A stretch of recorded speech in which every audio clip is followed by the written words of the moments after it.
साकिब मजीद साहब हमारे अमीर कारवां हैं और अल्लाह के नबी का हुक्म है कि अपने अमीर की इताअत करनी है।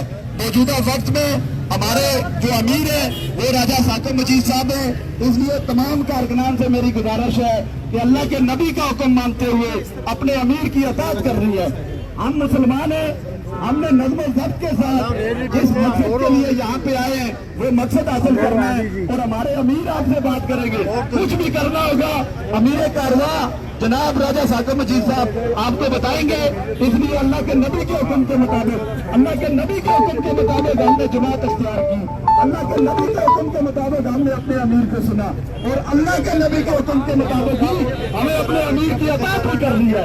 तो मेरी तमाम साथियों से गुजारिश है कि साकिब मजीद साहब की बात को सुनने के बाद ही